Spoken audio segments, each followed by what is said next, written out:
la khaufun alaihim walahum mereka tidak akan mengalami ketakutan baik kehidupan dunia maupun kehidupan akhir. Bahkan para malaikat itu mengatakan ke wali-wali nahnu awliyaukum fil hayatid dunya wa fil akhir. Kita ini teman kamu, saudara kamu, mitra kamu. Terus cara berpikir niku udan niku rahmat. Terus termasuk tobat sing sah niku dawuh Imam Ghazali kon adus nganggo banyu udan sing ceblok langsung. Mergo nak liwat kenteng kadang kentenge iku hasil sumbangan proposal. Terus pun sing langsung mawon sing liwat plastik pun mboten mandi niku. Mboten mandi niku sing niku mau sama niku. Terus dulu di antara syarat tobat niku dawuh Imam Ghazali niku adus udan sing prawan, maksudnya sing asli ceblok saking putih langit niku langsung sampean ombe. Nak tepak nggih tobat, nak mboten tepak nggih lara niku. Kenapa sholat itu lebih indah ketimbang nikmatal wiqo misal, nikmatnya hubungan biologis? Jawabnya ulama itu gini, lucu jawabannya sederhana. Nikmatnya kamu punya anak itu apa? Jawabnya ulama itu lucu. Kalau sakit dia sembuh, kalau hilang dia datang. Saya ulang lagi ya, kalau sakit dia sembuh, kalau hilang dia datang. Sekarang orang tua yang punya anak sakit koma di UGD atau di emergency, itu senangnya tuh mengalahkan kesenangan apa saja. Kira-kira orang yang berhubungan intim atau yang hubungan biologis dengan orang yang sedang anaknya sembuh dari koma, senangnya senang mana? Senang yang melihat anaknya sembuh dari koma. Senikmat apapun hubungan biologis, seneng anaknya yang hilang ketemu. Nah, kalau anak ketemu saja orang seseneng itu, apalagi kita di surga. Ketemu zat yang lama kita sembah, yang lama kita rindukan, yang lama kita rindu. Kemudian ketemu di surga. Maka tidak ada artinya surga tanpa melihat Allah Subhanahu wa Ta'ala. Memang harus dijelaskan secara rohani. Akhirnya orang ngerti bahwa nikmat tertinggi di surga adalah melihat Allah Subhanahu wa Ta'ala. Karena kalau anak-anak muda mungkin protes, ya enggak, ya enak kumpul sama widadari gini-gini. Oh itu kan yang trauma bojone jelek gitu. Oh itu yang bojone jelek mesti kesusu masuk surga karena itu sudah jelek, cerewet, nggak mati-mati kan gitu. Terus dia ingin masuk surga mesti niate welek. Mesti pikiran pertama itu kumpul widadari. Tapi ada ulama yang bikin analogi tadi. Misalnya istri kamu cantik. Kemudian anak kamu sakit, koma. Hubungan dengan istri sama dengar berita anak kamu sembuh, seneng mana? Seneng anak sembuh. Sama anak yang hilang, seneng mana? Anak yang hilang ketemu. Maka terus ulama bisa menjelaskan itu. Kalau orang ketemu anaknya seseneng itu, apalagi ini ketemu Tuhannya yang bertahun-tahun disembah, kemudian tidak pernah melihat. Di surga itu nanti kita melihat Allah Subhanahu. Makanya Allah begitu bangganya mempromosikan surga. Surga itu apa? Surga itu wujuhu yauma idzin nadhirah ila rabbiha nadhirah, yaitu wajah-wajah berseri-seri dan melihat. Itu tanpa dijelaskan seperti ini Anda akan janggal, enaknya di mana? Tapi setelah dijelaskan detail gini oleh ulama, maka kita akan tahu an-ni'matul uzma sing enggak ada perbandingannya adalah nikmat masuk apa? Surga karena melihat Allah Subhanahu. Ya jadi saya berkali-kali pokoknya minta sekali, hadil umat harus umat yang rasional, terutama dalam mengemban tauhid. Karena tauhid ini yang disebut kalimah. Sampai Allah mengistilahkan kepada Nabi Ibrahim itu waja'alaha kalimatam baqiyatan fi aqibi. Kalimat tauhid adalah kalimat yang akan abadi di anak cucunya Nabi Ibrahim. Baik anak cucu yang karena gen, mau anak cucu yang karena sebab, yaitu santri dengan kiai. Dan itu caranya gimana? Umat Islam jangan berhenti belajar mantek. Makanya di MGS, di Qudsiyah, di TBS, semua pondok pasti ngajarkan mantek, di Bendan, ilmu logika. Itu tadi, kalau kamu tidak bisa menemukan tauhid dengan cara tadi, dengan cara al-alam mutaghayyir wa kullu mutaghayyir hadis labudan min bukhtis, paling tidak pakai ilmu yang dilakukan Rasulullah SAW. Itu masyhur itu. Saya sering cerita di mana-mana. Ada orang namanya Jubair bin Mut'im. Muhammad bin Jubair bin Mut'im. Itu dulu dia kafir. Dia orang pinter sampai dipasrai jadi negosiator untuk mengurus tawanan perang Badar yang ditawan Rasulullah SAW. ketika datang di Medina, delalah pas maghrib, Nabi baca wattur wa kitabim mastur. Di antara ayat yang dibaca Nabi itu am khuliqu min ghairi syai'in. Masa manusia sebanyak ini kemudian mereka diciptakan oleh ketiadaan. Min ghairi syai'in itu oleh ketiadaan. Masa alam raya yang wujud ini, alam raya yang punya eksistensi ini kemudian penciptanya adalah ketiadaan. Padahal wal adamu la yakhluqu wa la yu'assiru wa la kadza wa kadza. Tentu sesuatu yang tidak ada itu tidak bisa dikatakan sebagai pencipta. Wong nggak ada, jadi faktor saja nggak mungkin apalagi jadi pencipta. Itu Nabi habis sholat langsung beliau sungkeman, ya Muhammad, saat ini juga saya iman. Karena logika yang dibangun ayat yang kamu baca itu menghabiskan semua logika saya. Intinya logika tauhid itu akan mengalahkan semua teori non tauhid. Itu yang disebut bal naqdhifu bil haqqi 'alal batili fayadmaghuhu fa idza huwa zahib. Kebenaran tauhid itu akan menghancurkan kekuatan apa saja. Fayadmaghuhu itu di tafsir Tobari disebut dorbatan tasujud dimah. Satu pukulan sing sampai menjadikan otak itu hancur. Lainnya disebut damagho, dimah itu maknanya otak. Maka kamu jangan khawatir kalau Islam didiskusikan di Uni Soviet, didiskusikan di Kanada, didiskusikan di Korea, pasti kalimat tauhid akan mengalahkan kalimatul batil. Pasti ja'al haqqu wa zahaqal batil, innal batila kana zahuq. Tapi syaratnya kita harus kuat. Makanya saya ini senang sekali yang namanya ngaji itu saya senang. Karena saya tadi bercita-cita ingin jadi dosen setelah mati. Karena di dunia sudah tidak jadi apa? Dosen. Saya ingin seperti Imam Amudi. Pertama ketemu Allah, beliau disuruh ngajar malaikat tentang ilmu apa? Matematika yang mengarah ke tauhid. Jadi diajarkan. Kamu tahu angka 2, angka 3, angka 4, semuanya bersumber dari angka 1. Berarti semuanya berawal dari 1. Enggak tahu setelah itu malaikatnya dites lagi apa enggak tahu. Pokoknya pas itu malaikat ya paham semua. Oke. Kayak apa hebatnya umat Rasulullah Shallallahu Alaihi Wasallam? Karena akalnya kuat. Sehingga kita harus kuat. Sehingga kalimat yang benar disebut kalimat haqqin 'alaiha nahya wa 'alaiha. Nah, kalimat yang salah disebut kaburat kalimatan takhruju min afwahim. Kalimat menjadi kalimat karena diucapkan. Tapi tidak menunjuk hakikat. Kayak ini misalnya, ini tutup, ini putih. Terus saya katakan hitam. Berarti saya mengatakan ini hitam. Sebagai kata-kata karena diucapkan. Tapi tidak pernah menjadi hakikat. Karena hakikatnya ini putih. Itu hebatnya Quran. Makanya Quran kalau gue jelek orang kafir itu, gue jelek orang kafir itu sebut apa? Kaburat kalimatan takhruju min afwahim. Tapi untuk kalimat tauhid dikatakan apa? Yusabbitu walladzina amanu bil qaulif tsabit fil hayatid dunya wa fil akhirah. Sebagian disebutkan wa ja'alaha kalimatam baqiyah. Kenapa kalimat tauhid itu kalimat yang abadi? Karena Allah sebagai Tuhan di dunia juga sebagai Tuhan di akhirat dan selalu Tuhan pada masa yang tidak terbatas. Itu disebut wa ja'alaha kalimatam baqiyah. Kemudian umatnya Nabi mengganti kalimat yang gampang. Allah punya sifat baqo, punya sifat akhir. Maksudnya akhir itu la akhirolah.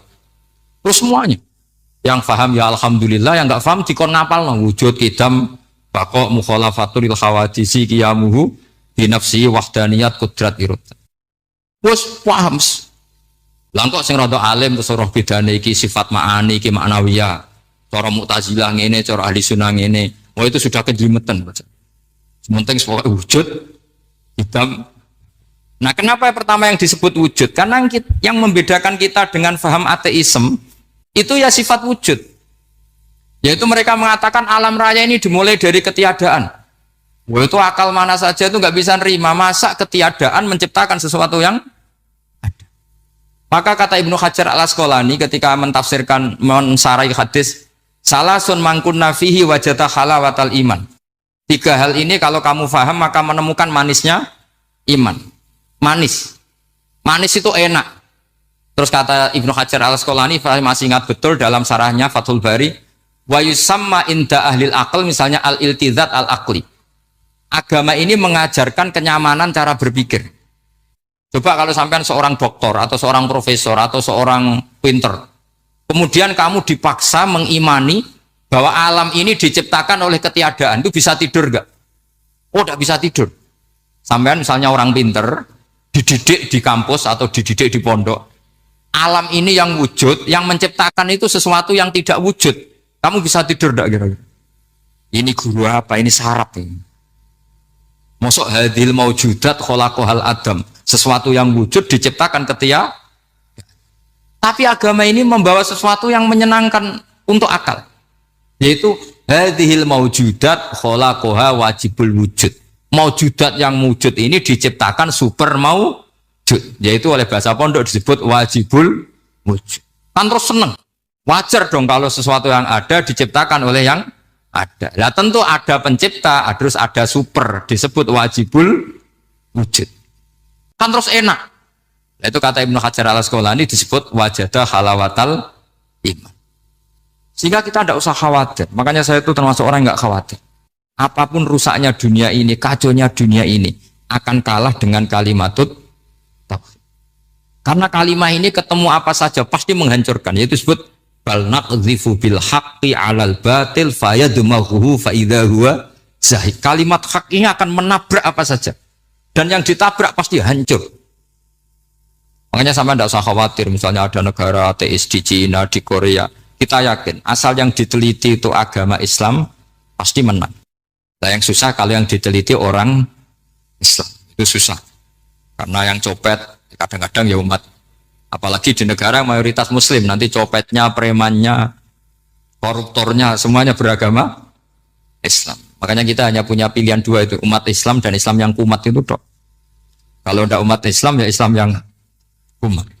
Tapi kalau kalimat tauhid itu kalimat yang aman, tak jamin. Tak jamin 100%. Sehingga saya itu kalau ditanya profesor Pak Bak, kalau suatu saat Indonesia jadi negara yang sangat terbuka, kemudian ada sekolah perbandingan agama, menurut Anda prospek Islam gimana? Saya jawab asal yang dikaji Islamnya bukan orangnya, pasti Islam tetap prospek. Asal yang dikaji apa? Islamnya bukan orangnya. Kalau orangnya ya masya Allah. Itu tadi kalau tidak umat Islam ya Islam yang. Terus kalau matur nuwun sangat jenengan hormat teng Raden Asnawi. Beliau sekarang generasi keempat ya, wonten sing generasi ketiga. Nasab kula kepanggih Raden Asnawi teng Asnawi sepuh. Terus Mbak Raden Asnawi gada bah namine Abdullah Husnen, terus Ibu Ayu Sofia niku binti Asnawi sepuh. Kula buyut kula kandung damaran niku Hafsah binti Maksum bin Soleh bin Asnawi sepuh. Kenapa saya cerita zuriyah? Terus satu peradaban. Gini bahasa Indonesia mohon nggih. Sane gaul. Satu peradaban itu yang bisa bangun itu zuriyah. Zuriyah itu komunitas gen. Meskipun nanti komunitas gen itu bisa disadap atau dibajak oleh orang-orang yang tidak gen. Jadi agak ilegal tapi itu sah. Karena sampean bisa misalnya kalah nasab sama saya, misalnya bilang nanti ketemu di Nabi Adam saja Gus gitu. Nanti pasti kita ketemu di siapa? Nabi Adam. Terus kedua, kekalahan nasab itu udah abadi karena nanti setelah jenengan ditanya di kuburan, bapak kamu siapa? Itu disuruh jawab Nabi siapa? Ibrahim. Terus kekalahan nasab sampean nanti berakhir di kuburan karena nanti dijawab siapa bapak kamu, disuruh jawab siapa? Nabi Ibrahim. Jadi yang punya bapak Karmen apa itu sudah selesai, sudah nggak dipakai lagi. Nanti pakai siapa? Nabi siapa? Ibrahim. Nah, kenapa saya cerita bahwa nasab gen itu akan disatukan oleh satu visi ilmiah yang objektif. Gini ku jawe Nabi Yusuf, wattaba'tu millata abai Ibrahim wa Ishaq wa Yaqub. Terus dawe Nabi Yusuf, maka nalana an nusyrika billahi min syai'. Jadi saya ngikuti leluhur saya. Ini dengerin ya, saya ngikuti leluhur saya, yaitu Nabi Yakub bin Ishak bin Ibrahim. Leluhur saya itu siapa? Maka nalana an nusyrika billahi min syai', yaitu keluarga besar yang tidak pernah melakukan kemusyrikan. Ya, keluarga besar kami punya tradisi tidak pernah melakukan kemusyrikan. Dan bahkan itu dibahasakan tidak mungkin kita ini melakukan kemusyrikan. Maka lana itu kira-kira kalau bahasa Indonesia itu kita ini tidak mungkin melakukan kemusyrikan. Nah, kenapa demikian? Itu berangkat dari logika yang permanen. Disebut yusabbitu Allahu alladziina amanu bil qouli tsabiti fil hayatid dunya wa fil akhir. Logika permanen itu begini misalnya. Kita ini kan hidup dari bapak dari ibu terus sampai Nabi Adam. Kemudian setelah Nabi Adam ini berakhir, kemudian kita mau tidak mau berpikir Nabi Adam itu siapa? Terus diterangkan ternyata Nabi Adam itu satu makhluk hidup yang mulanya dari tanah. Lewat wahyu Allah, lewat titah Allah kun, kemudian jadi manusia yang bernama Adam. Sebelum Adam ada bumi, ada langit, ada cakrawala macam-macam. Kemudian itu kita rumuskan lagi, asal usulnya adalah tidak ada. Adamiyun makhdun. Akhirnya kita tahu bahwa alam raya ini diwujudkan setelah dari tidak ada. Nah tentu terus kita berpikir, dari tidak ada menjadi ada itu pasti penyebabnya adalah sesuatu yang ada. Nah yang ada itu disebut wajibil wujud. Karena wajibil wujud ini wujud sendiri, nggak ada saingannya. Karena Allahu ala syai'amahu, Allah ada dan tidak ada pesaingnya. Maka kita ini berpikir nggak mungkin ada kekuatan manapun yang menyamai Allah.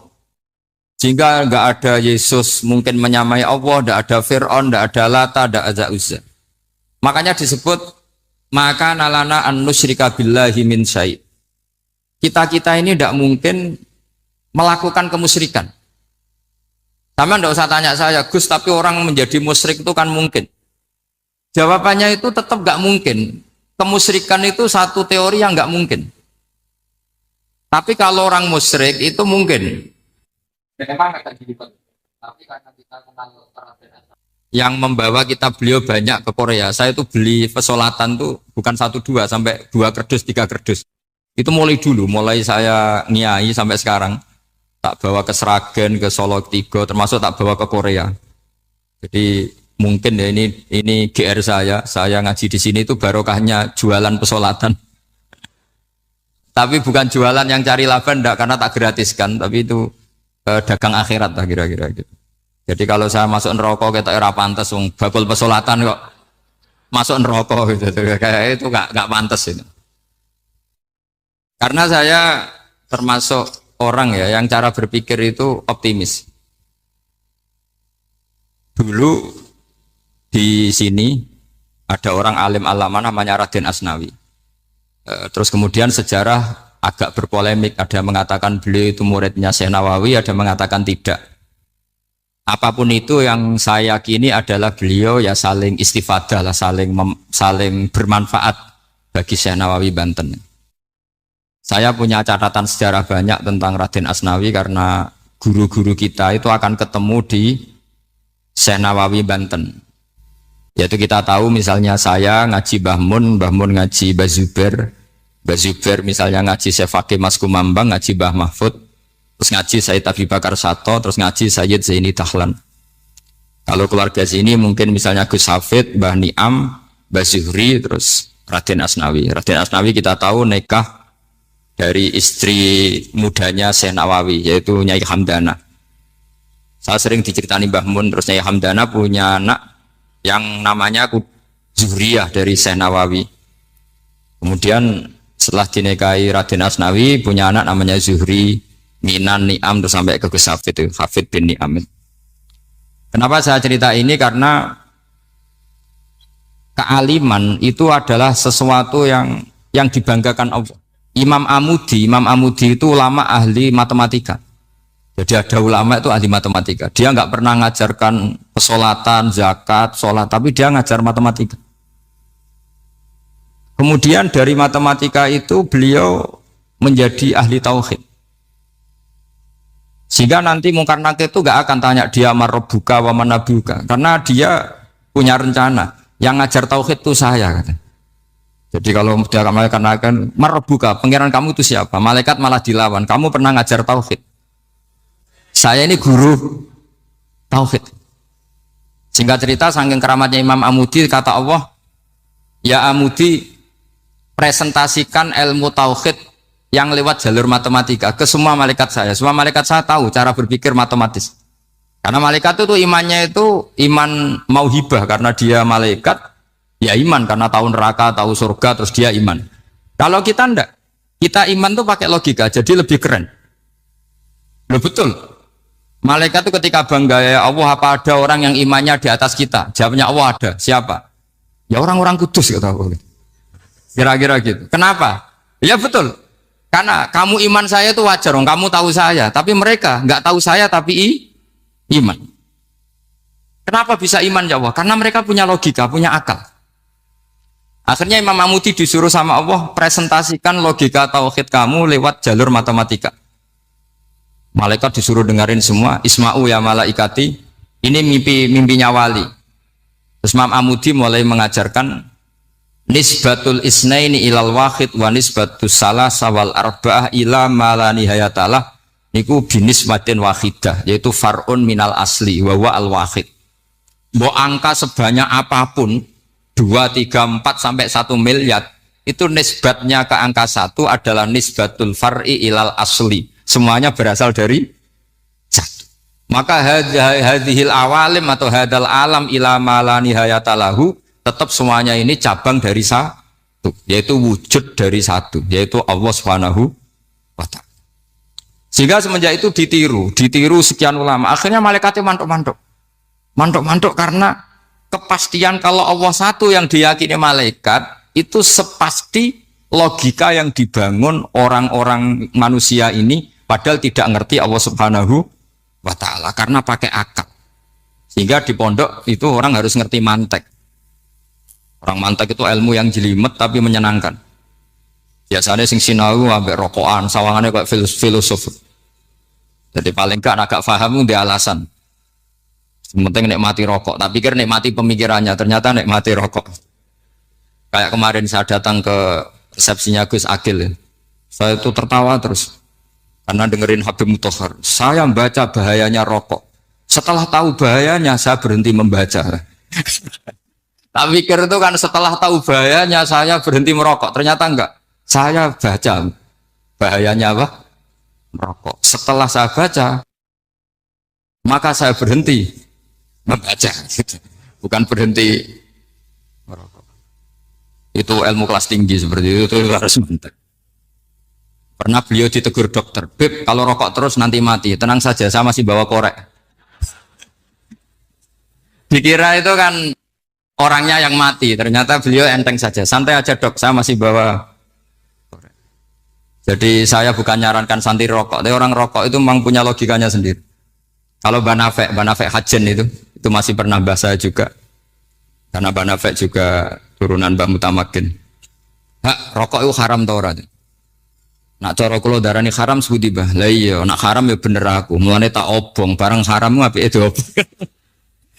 Jadi saya sama orang-orang sepuh itu tidak pernah menang. Jadi apa ya? Mereka itu orang yang sudah lama gimana ya? Mau dikatakan bulat itu ya, tapi memang nggak pernah kalah mereka. Ada satu kiai, masih misananya Mbak Nafek. Ini rokok 2 katanya. Bagi yang nggak ngerokok berarti membiarkan 2 haram masih. Bagi yang merokok berarti mengurangi haram. Kalah lagi ya. Jadi saya tuh pernah dibully 2 mbah saya. Karena 2 mbah saya ini rokok semua. Akhirnya saya sing nom ngalah gitu. Karena saya tidak mungkin bilang sing waras ngalah karena kalah sepuh gitu. Jadi ya sudah, mau tidak mau harus bilang sing nom. Tapi yang penting itu kita mendengar. Jadi ternyata sepinter-pinternya kita itu mesti kalah pinter sama yang sepuh-sepuh itu. Jadi kalau tahu bahayanya rokok lewat membaca ya harus berhenti merokok. Berhenti membaca katanya. Nah malaikat ini cerita lagi malaikat. Saya memang dari awal niat hormat Raden Asnawi karena buyut-buyut beliau itu ketemu di buyut saya. Saya ini turunan Mbak Asnawi sepuh.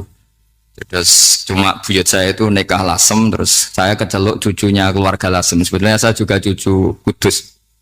Tapi terus alhamdulillah sekarang kembali karena buyut saya menyuruh saya ngajar di Damaran, terus sampai sekarang saya ngajar di Damaran. Jadi buyut saya itu masih lahir di Damaran. Namanya Mbak Hafsah, itu Hamsah binti Maksum bin Soleh bin Asnawi Sepuh. Sama seperti nasab di sini Raden Asnawi, Mbak Abdul Husnan, terus Nyai Ayu Sofiyah, terus Mbak Raden Asnawi. Saya mau cerita, jadi ilmu itu lebih keren kita. Sehingga Rasulullah Shallallahu Alaihi Wasallam pernah ngendikan, saya ini rindu sekali li ikhwani. Kata Nabi itu ikhwani. Kata sahabat bilang, alasna ikhwanaka ya Rasulullah. Bukankah kita ini saudara kamu, saudara engkau ya Rasulullah? Tidak, antum ashabi, kamu itu sahabat saya. Siapa teman-teman kamu itu ya Rasulullah? Yaitu kaumun yang tidak melihat saya, kemudian iman kepada saya. Jadi mereka seperti kita semua di Kudus ini tidak melihat Rasulullah Shallallahu Alaihi Wasallam, tapi iman sama Nabi. Dan ketika malaikat yubahi bikum malaika, Allah bangga dengan malaikatnya, membanggakan kita. Sampai malaikat tuh sentimen, kok bisa ya Allah? Ya karena tadi kamu iman sama saya wajar, karena kamu melihat surga, melihat neraka, melihat aras. Sementara orang Kudus coba ngelihat apa? Paling simpang 5, apa simpang 7 itu. Tapi imannya nggak kalah dengan malaikat. Kenapa nggak kalah? Karena tadi kita diajarkan bahwa nisbatul isnaini wassalasah wal arba'ah ila ma la nihayatalaha itu sama-sama nisbatul far'i ilal asli. Tetap yang asli adalah angka 1. Jadi nggak mungkin aslu hadhil asya nggak dari Allah itu. Nggak mungkin. Tetap dari zat yang 1. Kemudian tentu ini bukan nisbatul walad ilal walid, anak ke bapak tentu enggak. Tapi nisbatul khaliq sama makhluk. Tapi apapun itu pasti 1. Sehingga Imam Amudi akhirnya masuk surga lewat jalur itu. Tidak usah lewat pertanyaan man rabbuka wa man nuka. Kelasnya disuruh ngajar malaikat. Saya punya rencana jadi pengajar malaikat nanti itu kan. Jadi orang-orang Kudus yang dapat barokahnya Raden Asnawi nanti jangan mau kalau ditanya man rabbuka wa man nuka. Kelasnya itu harus apa? Jadi gurunya malaikat. Karena bapak kita Nabi Adam itu keren. Nabi Adam itu adalah orang yang disuruh Allah dipresentasikan, dibanggakan Allah di depan para malaikat. Ketika ada malaikat yang agak hasut, tapi itu tidak malaikat papan atas, malaikat yang kebanyakan. Itu kan agak gak terima Nabi Adam jadi apa? Khalifah. Sampai malaikat ini usul ataj'alu fiha mayusidu fiha wasfikut. Makanya kalau saya protes sama malaikat itu malaikat yang ini, bukan Jibril sama Israel. Kalau protes Israel bahaya ya. Bisa dihabisin. Saya pernah ditanya seorang kiai, Gus jenengan gojlok malaikat kok berani? Ya karena malaikat yang jenis ini pernah gojlok Nabi siapa? Adam. Nggak percaya kalau Nabi Adam itu layak mimpin sampai protes ataj'alu fiha may yufsidu fiha wasfikut. Tapi apa yang terjadi? Allah mengajarkan satu ilmu di Nabi Adam kemudian disuruh meresentasikan. Qala ya Adamu ambihum bi asma'ihim. Adam, coba kamu presentasikan ilmu kamu. Lah Nabi Adam fasih mempresentasikan ilmu. Kata Allah, kamu bisa enggak sepinter Nabi Adam? Enggak bisa ya Allah. Makanya sudah saya bilang, ini a'lamu malah. Saya lebih tahu siapa yang layak mimpin. Jadi layak mimpin itu pertama harus kuwatul ilm. Ilmunya itu harus kuat. Nanti saya akan cerita hubungannya Raden Asnawi dengan Syekh Nawawi. Apa itu hubungan teman, apa murid guru, itu memang masih jadi polemik sampai sekarang. Kalau saya ya keyakinan saling istifadah. Ini bahasa netral, tidak murid guru tapi saling apa? Istifadah. Kata Syekh Nawawi dalam tafsir Munir itu, ilmu itu nomor 1. Sehingga beliau setiap ada ayat fa inna hizballahi humul ghalibun, beliau pasti menafsiri bil hujjah wal barohin la bisaulah. Saya masih ingat betul takbirnya, memang saya hafalkan. Tapi bukan untuk modal pidato, boten. Modal sebagai wong alim. Kalau pidato gampang. Pidato itu semua orang bisa. Kalau jadi orang alim itu tidak gampang. Lebih susah lagi wong alim berpidato. Itu kalau nggak pernah mbah saya tidak mau. Karena memang saya terkenal nggak suka pidato. 1 memang nggak bisa. Nomor 2 tidak ingin. Nomor 3 ya rugi. Karena pidato itu nasib-nasiban. Kalau nasib baik kamu tidak paham itu, wah Gus Ba ilmunya tinggi sehingga kita tidak paham itu kalau nasib baik. Kalau nasibnya ada baik, nak ngendikan bulat sama itu tepat-tepatan. Dan Syekh Nawawi itu benar, Raden Asnawi juga benar, semua guru-guru kita benar. Karena agama ini sebetulnya bukan masalah negara, tapi masalah logika yang sehat. Uni Soviet itu pernah mengkooptasi Uzbek, Ceknya, Tajikistan. Itu 100 tahun. Orang dipaksa ateis. Tapi orang-orang Uzbek, saya sering ketemu lama Uzbek, kadang ketemu di Korea, kadang di Malaysia. Orang-orang Uzbek itu punya basement di bawah tanah. Kemudian di bawah tanah ini mereka ngajarkan tauhid. Ngajarkannya ya gampang. Misalnya ini sesuatu yang ada, ya ini. Ini ada penciptanya enggak? Ya ada. Siapa? Tukang katanya. Yang penting itu enggak ada logika bahwa sesuatu yang ada disebabkan oleh ketiadaan.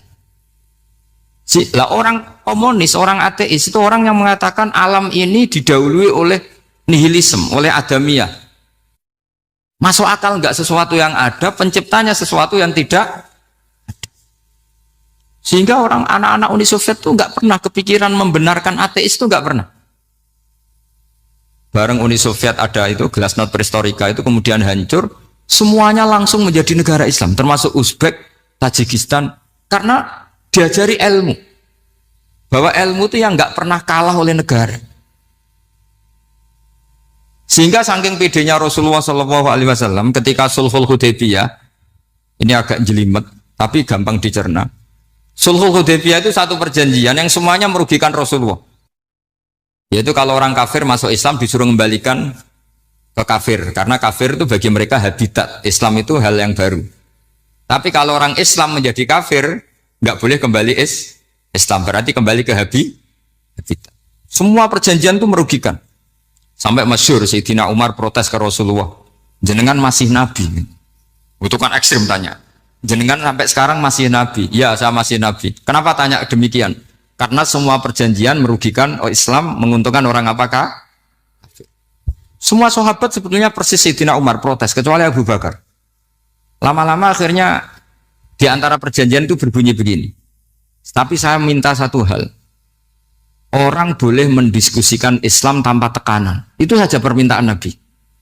Orang boleh mendiskusikan Islam secara bebas, tidak tertekan. Karena orang-orang kafir melihat itu hal yang biasa. Ya nggak masalah Muhammad. Akhirnya orang diskusi. Islam itu apa sih? Islam itu orang yang menuhankan Allah. Allah itu siapa? Zat yang menciptakan langit dan bumi. Lama-lama orang kafir berpikir, wah keren. Tuhannya Muhammad bisa bikin langit dan bumi. Tidak kayak Tuhan kita, malah kita yang bikin.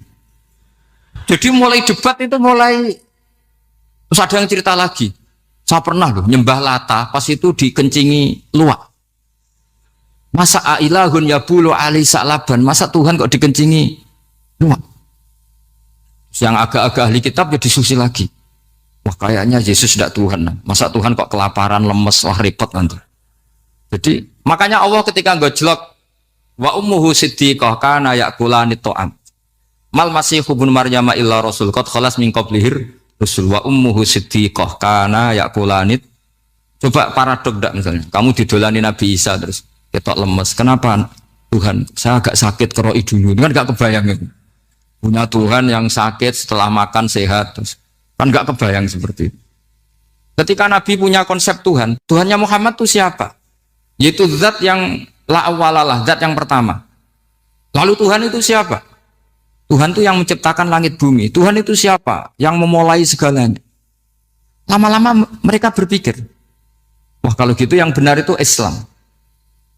Maka kata Imam Zuhri, Syihabuddin Az-Zuhri, famaka nafathun fil islami a'zoma min sulhil Hudaybiyah. Innama kana nasu yatafaduluna fil hadis wal munaza'ah. Semua teks riwayat itu ada kata wal munaza'ah. Orang bebas ngomong dan berdebat. Munaza'ah itu berdebat. Terus akhirnya falam yatakallam ahadun bil islami yaqilu syai'an illa dakhala fihi. Kemudian setelah berdebat dan mereka tahu Islam pasti akhirnya masuk. Dan itu yang sekarang terjadi di dunia. Makanya saya pernah ditanya seorang profesor, Gus, kalau di Jogja ada sekolah perbandingan agama, menurut Anda gimana? Asal itu tentang agama, tidak apa-apa. Tapi kalau yang dibandingkan umat Islam itu jangan. Karena nanti kalau di Indonesia kira-kira yang copet itu ditanya agamanya juga Islam, yang koruptor juga Islam. Jadi kalau yang dikaji Islamnya nggak apa-apa, tapi orangnya jangan kata saya. Karena yang bulat ya Banyak yang nggak sholat ya banyak. Tapi kalau Islamnya saja, misalnya adu konsep tentang Tuhan. Masyhur kita mungkin banyak yang melihat itu debatnya Stanley Fischer sama Ahmad Didat itu. Tuhan kamu siapa ini itu sama Didat cerita Tuhan saya itu lam yalid walam yulad walam yakul lahu kufuwan. Itu spontan ada seorang mahasiswi bilang sepertinya Tuhan Anda lebih menarik kan? Karena Tuhan Anda yang menciptakan langit bumi, yang Tuhan ini kok lahirnya sudah di bumi, masa lahir-lahir langsung jadi Tuhan. Jadi akhirnya falam yatakallam ahadun bil islami yaqilu syai'an illa dakhala fihi. Sehingga agama ini apa? Agama itu adalah kalimat tauhid. Kalimat itu apa? Logika yang terbangun. Nah, ketika logika itu terbangun maka disebut yusabbitu Allahu alladzina amanu bil qaulis tsabit fil hayatid dunya wa fil akhirah. Allah itu akan menetapkan satu kaul, satu presentasi ilmiah atau satu kesimpulan ilmiah. Yang kesimpulan itu nyata benarnya. Dan ini akan nyata terus baik di kehidupan dunia maupun kehidupan apa? Seperti Allah sebagai Tuhan. Itu akan nyata terus. Di dunia Allah ya Tuhan, nanti di akhirat juga Tuhan. Tapi Tuhan selain Allah, maka menjadi Tuhan ini nunggu ada yang menuhankan. Misalnya Fir'aun, itu jadi Tuhan karena ada yang menuhankan. Sekali dia mati, dia sudah aset wisata, bukan Tuhan lagi. Makanya gejolokannya orang ulama Arab, kalau ketemu ulama Mesir, kalau gejolokan itu lucu. Orang Arab, ada Abu Jahal, Abu Lahab, penggaweane ngusir Nabi. Gitu. Itu gejolokannya ulama Mesir. Kata ulama Arab, kamu gayanya benci Fir'aun, tapi rizki kamu dari wisata melihat Fir'aun. Itu gejolokan. Gejolokannya ulama Arab sama ulama Mesir. Sehingga agama ini mengajarkan apa? Satu kalimat. Makanya kamu harus belajar mantek. Dulu Raden Asnawi ya pengajar mantek. Dulu buyut saya di sini Mbah Fauzan, abahnya Mbah Pah itu, mbahnya itu juga pengajar mantek. Karena di antara yang diceritakan Allah itu wa ja'alaha kalimatam baqiyatan fi aqibih. Tugas utama Nabi Ibrahim adalah menjadikan satu logika. Kalimah itu logika. Itu menjadi logika yang abadi. Baqiyah itu abadi. Fi aqibih di anak turunnya Nabi Ibrahim. Misalnya begini, saya beri contoh ya. Misalnya saya mengatakan teh ini hitam, itu menjadi kalimah karena diucapkan, tapi tidak menunjuk hakikat karena tehnya berwarna apa? Kuning. Sehingga Quran kalau menyalahkan orang kafir itu ngendikannya kaburas kalimatan takhruju min afwahihim. Omongannya orang kafir itu menjadi kalimat karena diucapkan dari mulutnya. Kenapa menjadi kalimat? Karena diucapkan tapi tidak menunjuk hakikat. Seperti orang mengatakan 2 ditambah 2 itu 10. Itu kalimat, tapi kalimat yang salah. Karena tidak menunjuk hakikat. Seperti orang kafir mengatakan Tuhan itu 3. Itu kalimat karena diucapkan, tapi tidak menunjuk hakikat. Tapi ketika seseorang mengatakan Allah itu Tuhan, Tuhan itu satu, itu disebut kalimatu haqqin 'alaiha nahya wa 'alaiha namut. Memiliki tahlilannya wa 'alaiha apa wa biha. Wa 'alaiha apa wa biha. Wa'alaiha ya ada yang tahlilan wa biha, itu nggak tahu sanatnya dari mana, pokoknya ada yang wa'alaiha, ada yang biha. Kenapa dikatakan kalimat tauhid? Karena kalimat yang dari kesimpulan berpikir.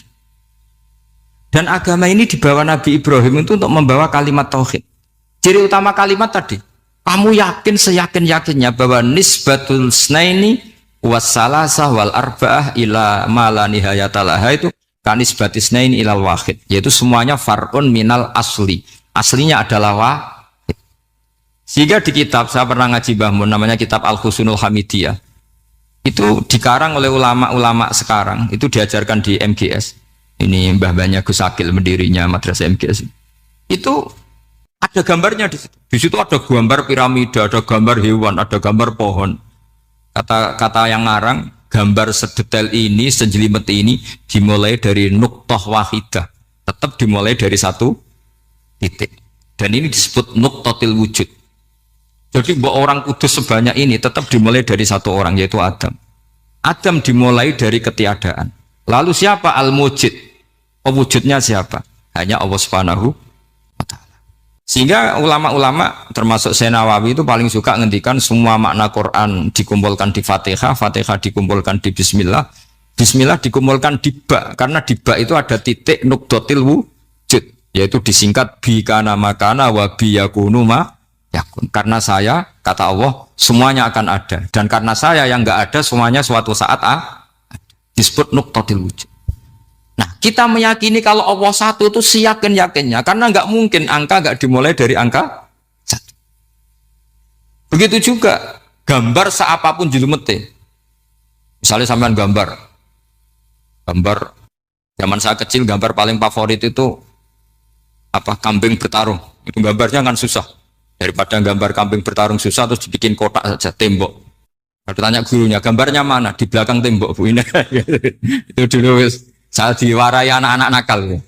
Jadi semua satu gambar itu disuruh gambar harimau, yang satu disuruh gambar kambing bentrok, yang satu disuruh gambar matahari, semuanya kotak semua. Ini itu, Bu, gambarnya di belakang apa? Tembok. Maka nggak kelihatan kata sih.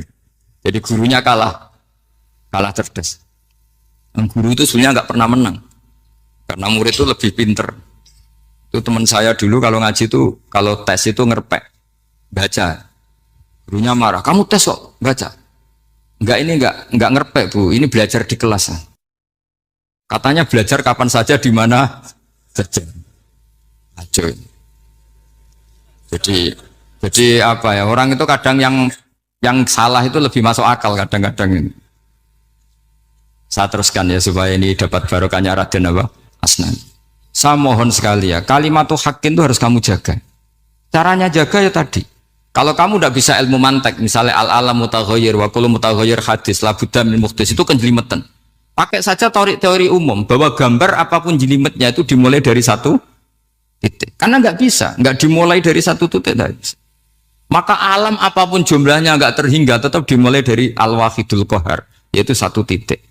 Yaitu dalam konteks tauhid tentu itu Allah Subhanahu wa ta'ala.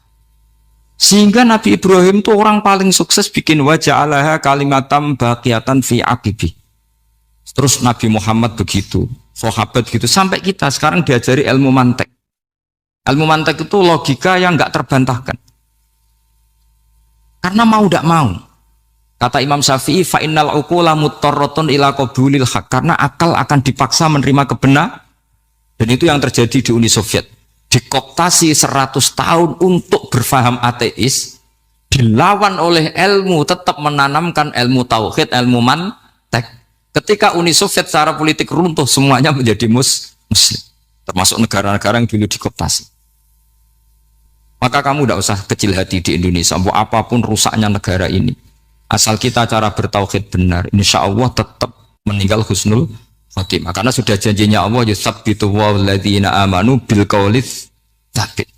Sing jelas itu nomor satu tuh al qaulis tsabit. Memang itu logika yang masuk akal. Jadi jangan kira semua orang ditanya marrob, bukan, ndak. Banyak ulama yang nggak ditanya, masyhur itu dalam cerita keramat-keramat. Ada guru tauhid ngajarin tauhid. Setelah ditanya mungkar nakir, Imam Malik datang. Kamu nanya ini, man rabbuka man nabiyuka, kamu tahu ini guru Umul Barohin yang tukang ngaji tauhid. Guru tauhid kok ditanya apa? Malaikatnya nggak jadi tanya. Dan saya percaya cerita-cerita seperti itu karena secara umum itu ala inna auliya Allahi la khaufun alaihim wa lahum yahzanun lahumul busyra fil hayatid dunya wa fil akhirah. Artinya kalau wali itu kok ditanya mungkar nakir berarti ngalami ketakutan. Karena di situ kan digambarkan mungkar nakir itu sewangar, bawa godam. Kalau yang tanya nggak bisa dipukul sampai ajur sak walang-walang. Pokoknya ceritanya kan seru seperti itu. Nah itu kalau betul begitu terus ayat la khaufun alaihim wa lahum yahzanun kayak apa? Makanya dalam kitab Nasoihul Ibad itu ada cerita ini. Sampean boleh nggak sependapat dengan saya, tapi semoga nasib sampean nanti digebuki malaikat. Karena orang itu akan mengalami seperti yang dirasakan. Anak indadoni abdibi. Saya tidak bayangkan akan mengalami itu. Makanya saya ini ngajar tauhid terus. Paling tidak kalau ditanya marbuka mana buka, sampean tahu profesi saya. Saya ini pengajar tauhid. Dan biji saya 9. Dulu saya di MGS, kalau ada teman bijinya tauhid kok 4, sekali swargo, tauhidnya jeblok. Dari kalau bijinya 4 sekali swargo, tauhidnya apa? Jeblok. Tapi yang bijinya 9, yang di swargo, tauhidnya itu, saya dulu bijinya 9. Terus 9 terus sampai tamat. Karena nggak ada biji 10. Karena kalau 10 itu kan terlalu sempurna, nggak baik lah manusia kok sempurna gitu. Jadi udah 9 aja kan. Tapi sebetulnya pantasnya ya dapat 10. Bemergo saake, bemergo tenan nggak tahu saya. Di Nasihatul Ibad itu ada cerita gini, dan saya percaya itu di sarahnya itu. Juga di sarah apa itu yang disarai Senawawi itu. Pokoknya saya kalau ingat Raden Asnawi pasti ingat Senawawi. Saya tidak memastikan apa murid guru apa saling istifadah, yang jelas itu teman dekat, teman fil ilm. Sayyidina Ali itu pernah minta kasyaf sama Allah. Saya percaya tidak semua orang alami marab juga ditanya itu. Ya Allah, saya minta kasyaf itu ngerti alam gaib. Ingin tahu Umar. Jadi diam-diam Sayyidina Ali itu ya mangkal sama Sayyidina. Wong kok keras ingon. Angger wong kok tahu disentak, jajal wani nyentak malaikat tora, itu kata Sayyidina. Jadi dia minta kasyaf karena kenangannya dia melihat Umar itu semua orang pernah disentak sama Sayyidina Umar itu. Sayyidina Ali minta kasyaf, ya Allah saya ingin melihat Umar menghadapi mungkar nakir. Masih garangkah apa enggak? Itu dah, itu tidak. Minta kasyaf. Pas kasyaf beliau bangun dari kubur, duduk. Dilihat sama Sayyidina Ali ini ngalami kasyaf. Sama ndak usah tanya. Nggak wali kok tanya, ya sudah pokoknya percaya aja. Akhirnya malaikat mungkar nakir datang. Itu di situ digambarkan matanya itu kalkidril mughalla, kayak apa itu panci yang dibakar. Wah, so seru. Semua nang Sayyidina Ali. Baru ini kamu akan takut gitu. Tapi ternyata enggak. Umar bangkit disentak orang tua itu. Kamu tahu menghadapi siapa? Yang sopan. Sontak. Kaget malaikatnya itu karena nggak pernah ngalami disentak, mungkin itu pertama. Kaget. Memangnya kamu siapa? Saya ini teman kekasih Tuhanmu. Saya yang diandalkan temannya sebenarnya bukan dia. Ana sohibu habibillah. Saya ini temannya kekasihnya Allah. Jadi dia mengandalkan temannya sebetulnya, bukan mengandalkan dirinya. Oh, kamu temannya Nabi Muhammad? Iya, saya Umar, temannya Nabi Muhammad. Kamu harus hormat sama temannya kekasih Allah. Terus mulai itu. Akhirnya matur Allah, ya Allah, apakah prosedur seperti ini bisa dinego? Sama Allah, oh iya katanya. Kamu kalau menghadapi kekasih saya jangan seperti itu katanya. Semenjak itu beliau sopan santun, dua mungkar nakir itu. Jadi ini berita gembira. Jadi sebetulnya itu enggak. Tapi kita ini kan enggak punya nyali nyentak mungkar nakir. Semoga dengan gelar kita doktor tafsir, doktor tauhid gitu, atau paling enggak guru kudsiyah tauhid gitu, atau siswa terbaik dalam materi tauhid itu harus kamu bawa status. Jadi sehingga nanti ini saya ranking 1 tauhid, masa masih ditanya marbuka waman nabi. Dan itu menurut saya sah. Sampean enggak usah protes takbirin di, susah usah takbiran. Pokoknya takbirnya adalah wali-wali itu la khaufun alaihim walahum. Yes, mereka tidak akan mengalami ketakutan baik kehidupan dunia maupun kehidupan akhir. Bahkan para malaikat itu mengatakan ke wali-wali, nahnu awliyaukum fil hayatid dunya wa fil akhir. Kita ini teman kamu, saudara kamu, mitra kamu. Masa mitra kok nutui itu kan nggak fair. Dan menurut saya paling efektif itu apa? Kamu harus punya rumus tauhid kayak Imam Amudi menemukan Tuhan. Imam Amudi itu menemukan Allah itu lewat ilmu matematika. Dan itu Allah saking senengnya disuruh ngajari para malaikat. Wa ya malaikati isma'u. Kamu harus mendengar, ini orang alim saya yang ahli matematika. Tapi justru itu ngerti bahwa asal usul alam itu minal wahidil qahar. Dari zat yang satu. Akhirnya Imam Amudi mulai ngajar tuh. Nisbatus naini wassalah sawal arba'a ila mana nihayatalaha iku kabeh iku far'ul wahid. Akhirnya malaikat mantuk-mantuk. Nah, iman seperti itu akan setingkat keyakinannya dan keakurasiannya sama dengan imannya para malaikat. Makanya Nabi ngendikan tubaliman amana bi walam yaroni. Sebagian riwayat disebut sab amarot. Nabi ngendikan sampai 7 kali. Benar-benar keren orang yang tidak melihat saya kemudian iman kepada apa yang bisa menemukan itu? Hanya A. Misalnya contoh paling gampang ya yang dialami para ulama. Ya saya ulang lagi yang dialami para ulama ketika menemukan ilmu ya yang menjadikan mereka mahabbah Rasulullah Shallallahu Alaihi Wasallam. Nabi itu paling suka itu sholat. Nabi itu paling senang sama sholat. Wa qurratu aini fi sholat. Terus beliau ngendikan as-sholatu imaduddin. Terus beliau kalau muji sholat itu sundul langit. Sampai beliau kalau banyak masalah itu bilang ke Bilal, arifna ya Bilal, saya kasih istirahat. Itu maknanya mau sholat. Semuanya sholat. Pertanyaannya adalah, apakah mungkin seorang raja yang ambisi jadi raja, kemudian yang dikampanyakan adalah orang supaya sholat. Tentu kalau Nabi seorang raja, beliau akan kampanye gimana, narik upeti kayak apa, narik pajak kayak apa, biar Nabi kaya. Enggak.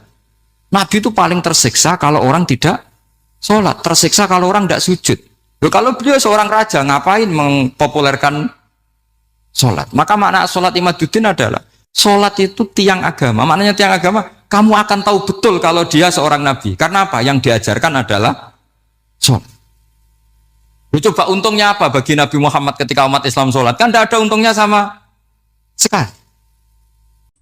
Ya clear ya. Jadi terus sekarang masalah nasah mansuh. Ini kan clear tentang mukaddimah ilmu tafsir. Nasah mansuh itu kelihatan datar, tapi itu urgen sekali. Karena agama sebagai aturan ya atau solusi mau tidak mau kan bersentuhan dengan hukum sosial yang tidak akidah. Saya tadi sudah matur Pak Arsoyo, agama yang tidak akidah itu kan bersentuhan dengan hukum sosial.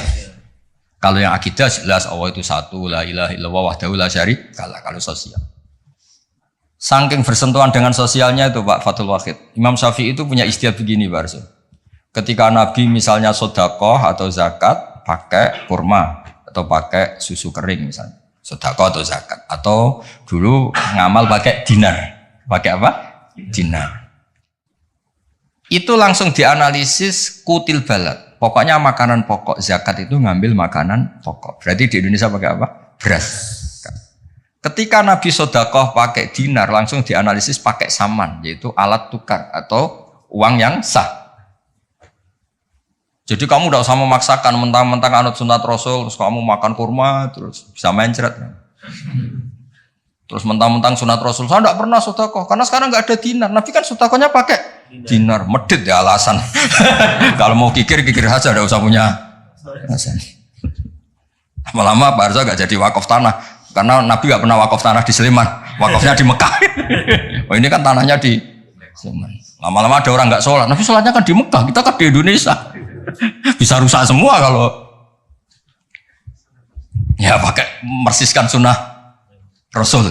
Itu ada analisis. Nah, itu juga yang menjadikan kenapa harus ada ulama usul fikih, orang yang bisa menganalisis. Apa bisa? Misalnya begini, saya beri contoh di bab haji. Nabi itu domisili di Madinah, karena di Madinah itu melewati Dzul Khulaifah yang sekarang disebut Bir Ali. Maka mikotnya Nabi ya dari Bir Ali. Tapi kalau orang Yaman ya dari Yalamlam, atau orang Indonesia rata-rata terbang lewat Yalam. Mungkin orang tertentu di kawasan Jirona ya Jirona. Ada yang dari Tanim, ada yang dari Juhfa.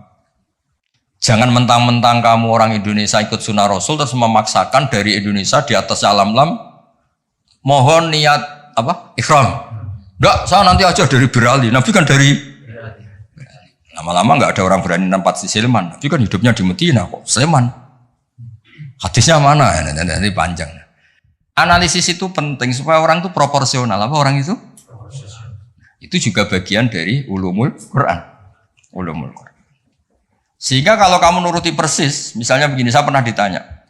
Ini saya, Pak Arsoyo, Pak Fathul Wahid, kalau naik Innova atau naik mobil, kan mesti dungo, wes soleh lah, jadi tak alani mesti wes soleh. Nak kowe lali numpak terus untuk gratis mangkat kabeh. Kalau yang soleh-soleh gini itu kan kalau naik ya subhanalladzi sakhkhara lana hadza wa ma kunna lahu muqrinin wa inna ila rabbina munqalibun. Itu jelas di Quran tuh wal khaila wal bighala wal hamir wal khaila wal bighala hamir. Jelas yang dicontohkan di situ ya kendaraan itu ya unta, khimar, kuda. Dan karena yang dikendarai itu hewan, dulu Allah bayangkan juga litas tahu ala duhuri, kamu naik di punggung hewan itu, sumatazkuru ni'mata rabbikum idastawaitum alaihi wa taqulu subhanalladzi sakhkhara lana hadza. Terus kamu sekarang naik pesawat, naik Innova, ini kan tidak kuda, ini kan tidak unta. Jadi gak usah doa itu, karena doa itu untuk apa? Naik kuda atau unta. Ya kacau semua kalau gitu. Makanya dibutuhkan ilmu namanya usul fikih. Usul fikih itu kira-kira analisis. Yang dilakukan Nabi itu jenis ubudiyah makhdoh sehingga nggak bisa dinego, atau jenis produk sosial, atau jenis kalau produk sosial ya tadi sudah musyawarah sama Pak Arsa tadi ya kontekstual atau apa kondisional namanya produk apa?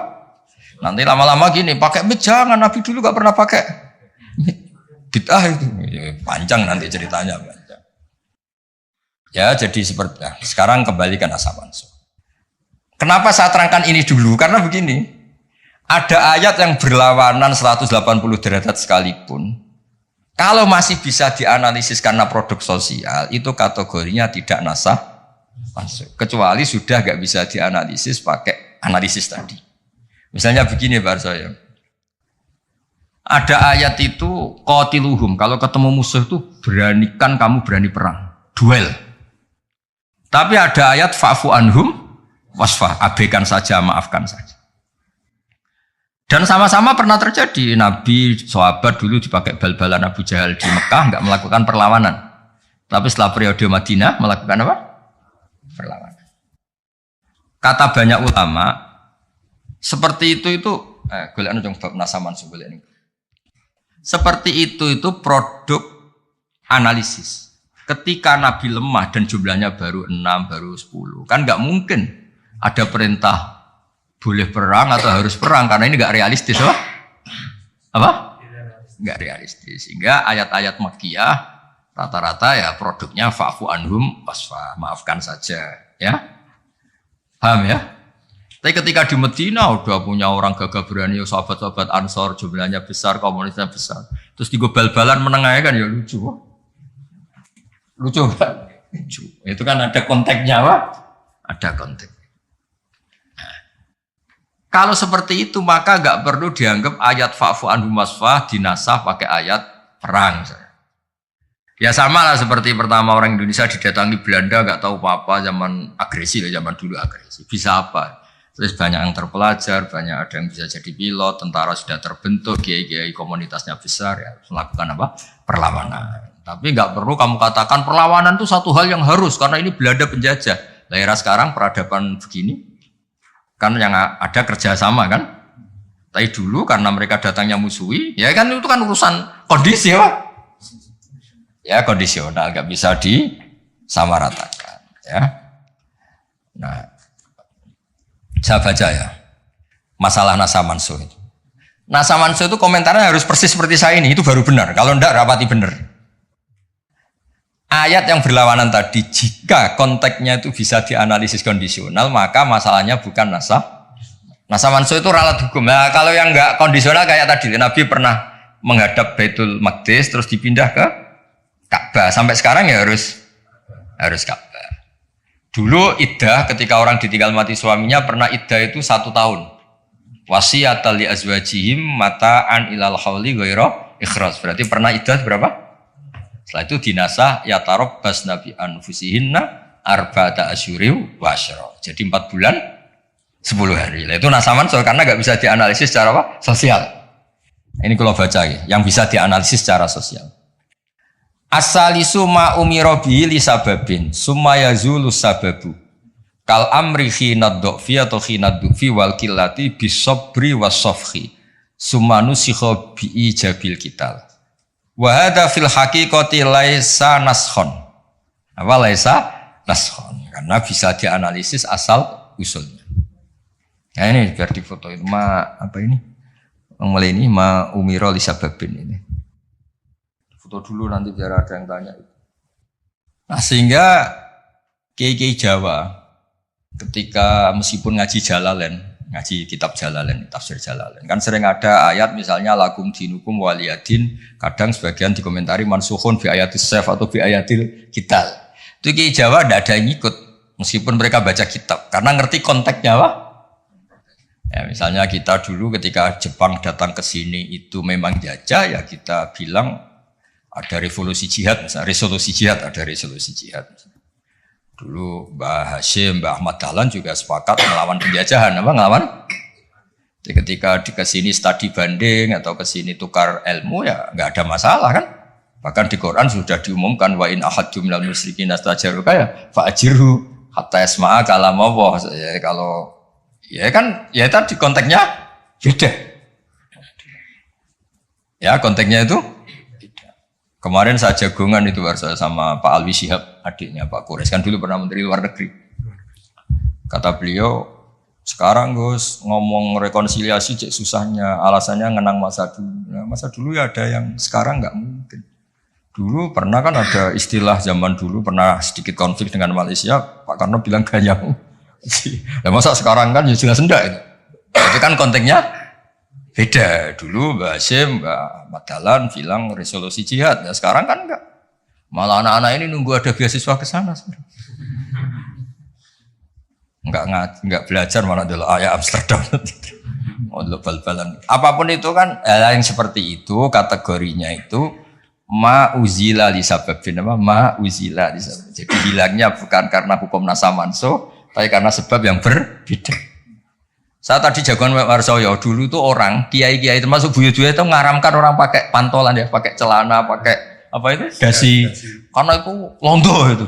Mantas sababi komen bahwa minum ya pernah kan ada era gitu. Lah sekarang rektor Universitas Islam Indonesia pakai celana, pakai dasi. Londo itu kalau dulu tuh. Sekarang enggak. Sekarang kalau pakai sarung malah dianggap wow, masalah itu. Kecil saya masih ingat orang pakai sarung tuh enggak dianggap sunat. Karena dulu katanya cerita dulu. Wong sing nganggo sarung kalau Upyuk kalah terus kemulan turun ning rondan. Dari dulu pernah. Loh iya tak cerita kuno dulu tuh orang kalah main loh. Ini saksinya banyak ini kan. Dulu sarung pernah ya nasibnya gitu pernah ya. Sekarang saja sarung jadi simbol pakaian apa? Santri. Dulu gak? Ya, masih ingat ya cerita itu? Upyuk, kemulan, semain kalah, kemulan, tidur dia mah? Cakro. Ya terus jangan bilang, oh ini sarung simbol orang kalah apa? Main kalah judi gitu. Jangan, sekarang konteksnya beda. Nah itu gak perlu kamu analisis pakai nasa. Maksudnya kalau suatu saat Anda baca ayat yang konteks maknanya kok beda sama sekali, enggak langsung boleh dianalisis itu nasah mansuh. Ya aja konteksnya beda. Ya kira-kira gitu harusnya. Jadi di sini redaksinya ma'umira bihi li sababin summa yazulus sabab. Saya contohkan tapi Pak Fajar enggak usah tersinggung. Misalnya kenapa sih Nabi itu banyak yang poligami? Orang di nikah Nabi itu bangga. Mertuanya ya bangga, iparnya ya bangga, umatnya ya bangga. Saya tak tahu yang kamu nikah itu bangga apa enggak poligami. Sehingga dulu namanya Juwairiyah itu dulu ketangkep ketika perang. Itu orang Banil Mustalik itu bencinya sak boleh sama Nabi. Kelompoknya Nabi juga benci sama Banil Mustalik. Setelah Juwairiyah itu dinikah Nabi, semua tawanan sahabat yang di Banil Mustalik dilepas. Asharu Rasulillah, ini keluarga besan. Yang sahabat juga ngelepas Banil Mustalik karena keluarga punya ini jauh sekarang itu keluarga besar. Nah, maksud saya cerita saja, ada usaha itu nggak usah cerita. Cerita aja cerita, maksudnya cerita. Kalau kamu poligami itu kira-kira istri kamu, mertua kamu, ipar kamu bangga apa? Nek. Maksud saya bukan masalah boleh tidaknya, kalau bolehnya boleh lelaki itu boleh nikah berapa? 4. Loh bukan berarti nggak maksudnya kalau kamu merasa sunat-sunat banget itu perlu dipertanyakan di bolehnya boleh, tapi kalau merasa apa sunat-sunat banget itu konteksnya itu dong ya udah usah diterusin itu banyak nggak siap. Inginnya yang di belakang tuh kalau boleh boleh aja Gus, nggak usah catatan ya gitu. Syarat dan ketentuan berlaku. Ya sudah pokoknya ini ngaji rileks ya. Sekarang ini masih ada waktu 30 menit. Sekarang tentang mukjizat karena ini yang paling panjang itu tentang apa? Mukjizat. Saya sengaja saya letakkan di akhir. Saya baca takbir orisinilnya dari hadis Rasulullah SAW di Shahihul Bukhari. Saya ulang lagi di kitab Shahihul Bukhari. Nah, di kitab Shahihul Bukhari nomor hadisnya itu 4.981. Kamu sudah hafal berapa? Ya, nomor hadis berapa? 4.981. Di antara kebanggaan Rasulullah SAW itu beliau ngendikan, tidak ada nabi kecuali dikasih ayat atau mukjizat yang spektakuler. Kayak Nabi Musa kan bisa kayak simsalabim, mukul belah laut terus kering. Nabi Soleh juga batu besar ngeluarin apa? Onta. Ngeluarin apa? Onta. Keren. Onta kok keluar dari batu besar. Ajaib lah. Nabi-nabi dulu itu ajaib. Tapi yang agak-agak kalau boleh dibahasakan, agak-agak gak rasional itu satu Pak Arso. Saya punya kitab namanya Al-Khusurul Hamidiyah. Itu pinternya bukan main yang ngarang. Saya gak pernah jadi rektor Pak, tenang saja. Gak, tetap keren jenengan karena pernah jadi rektor. Itu mau pinter tok gak jadi rektor. Dia bilang gini, mukjizat itu dari kata ajaza yu'jizu ijazan ya kan? Ajaza yu'jizu ijazan. Sesuatu yang bikin musuh itu gak berdaya. Berarti fahuwa mu'jizun apa? Fahuwa mu'jizun. Berhubung wakilnya perempuan karena ayat itu kan mu'annas. Akhirnya mukjizatun. Ya, ini masih punya sisa-sisa dulu ngaji lama ini di Kudus. Nggak tahu jadi begini. Dulu lama ngaji di sini. Ya berarti mukjizat apa? Sesuatu yang bikin musuh itu nggak berdaya. Nah sekarang kata kitab yang saya baca tadi, ketika tidak mampu, ya Fir'aun dan kawan-kawan mampu nggak punya tongkat untuk membelah laut? Nggak mampu kan? Umatnya Nabi Soleh mampu nggak ngeluarin unta dari batu besar? Nggak mampu. Nah kalau sekedar nggak mampu, siapapun nggak mampu bikin burung, juga nggak bisa bikin lautan. Kenapa nggak bisa bikin lautan nggak dianggap mukjizat? Ketika Allah bikin laut ya mukjizat, bikin burung ya. Mereka nggak bisa loh bikin orang kayak kamu gini kan nggak bisa. Nah, umatnya Nabi Pak Arso itu dilatih. Yang namanya mukjizat tuh ayat apa saja.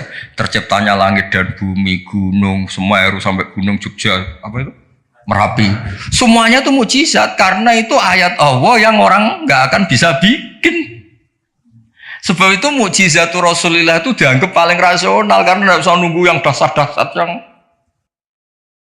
Jadi cara Nabi Muhammad kalau ketemu Nabi Musa gejolokannya kira-kira gini. Sa Musa mukjizat kok ngenteni ono ngono barang. Memangnya orang bisa bikin ayam, bikin pitik, bisa bikin nyamuk. Kan sama-sama berstatus mukjiz, sesuatu yang orang lain enggak bisa. Makhluk enggak bisa. Lah umatnya Nabi itu enggak dilatih yang gitu-gitu, dilatih wa ma apa inna fi khalqis samawati wal ardi waqtilafil laili wa sabdar wal fulki sampai kabeh la ayatil liqaumi yaqilun. Kalau kamu punya akal tuh semua sudah mukjizat. Ngapain sih mukjizat kok nunggu gitu-gitu gitu. Clear ya? Jadi makna mukjizatnya tidak kena untuk umatnya Nabi Musa itu tidak kena. Untuk ngakui lemah saja kok nunggu pertunjukan. Bikin rambut aja kan ya ada. Bisa untuk ngakui Allah dijaya saja kok nunggu pertunjukan.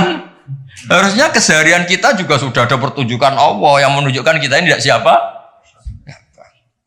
Makanya di kita disebut wa ma min dabatin fil ardi wala ta'iri yatiru bi janahihi illa umamun amsalukum. Inna fi khalqis samawati wal ardi satrusnya la ayatil liqaumi yaqilun. Enggak usah. Wa min ayatihil lailu wan naharu wasyamsu wal qamar. Semuanya itu sudah mukjizat, enggak usah nunggu. Nah, ini saya baca ya. Ngaji ini kondang. Saya baru ini ngaji seterhormat ini didampingi rektor sama sekretaris pembina badan wakaf. Kayaknya nanti kalau mungkar nakir ketemu saya, wah ini kayak hebat. Kenapa? Ngaji aja ditunggu rektor terus. Jadi rektor.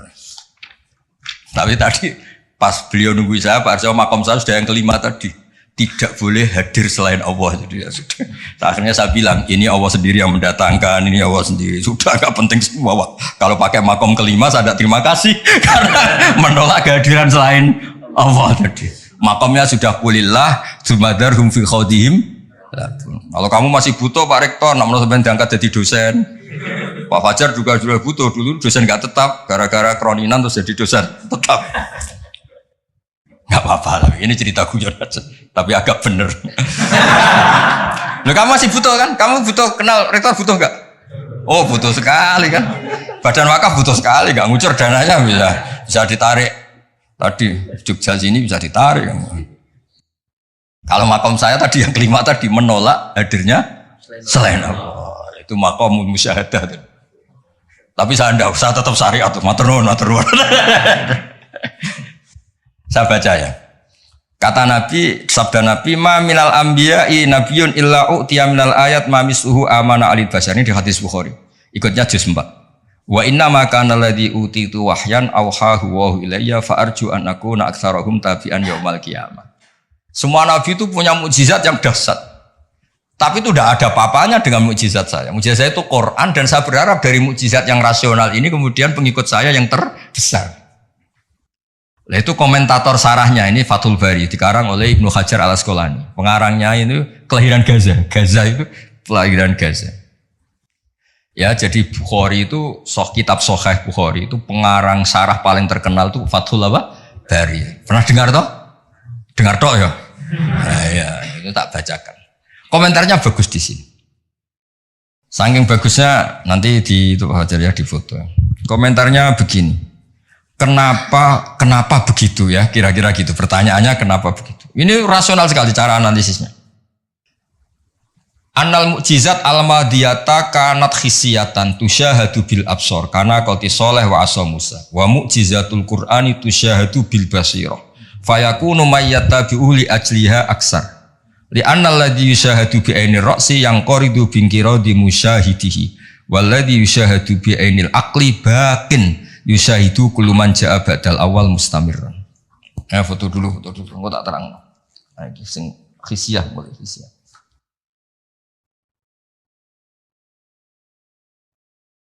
Yang mulai ini annal mukjizat al-madiyah kanat khisiyatan.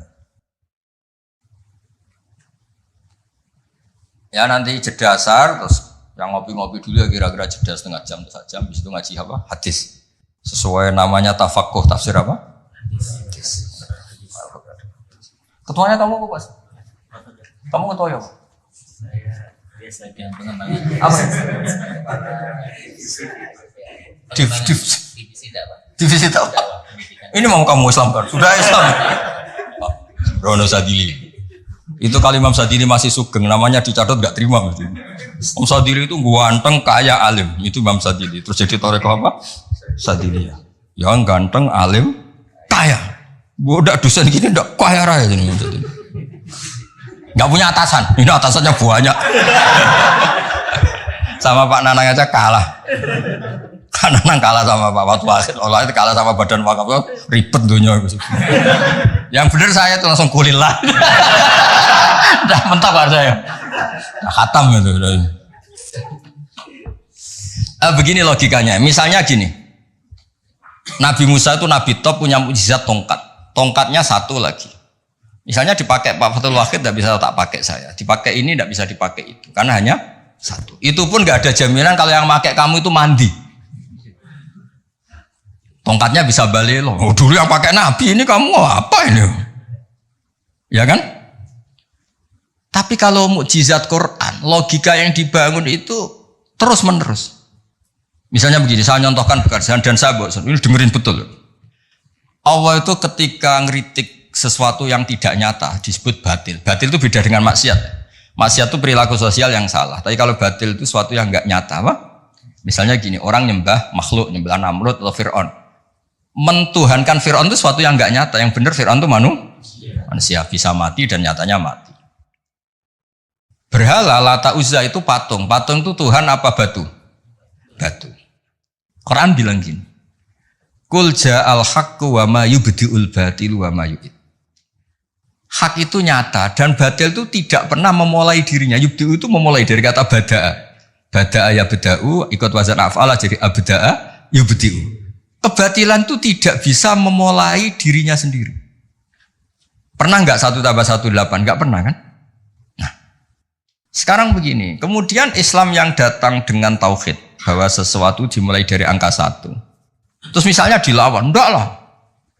Yang pertama itu angka 2, yang pertama itu angka 3, yang pertama angka 4. Nyari pasarnya enggak bisa, pasar akal sehat enggak bisa. Sesuatu kok dimulai dari 4, dari 3, dari 2 itu nyarinya enggak ketemu apa?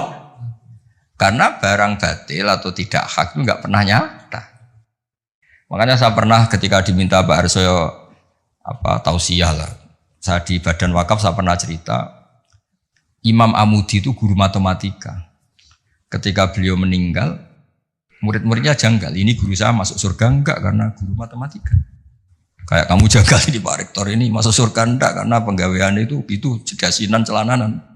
Tapi ternyata semua itu demi apa? Islam.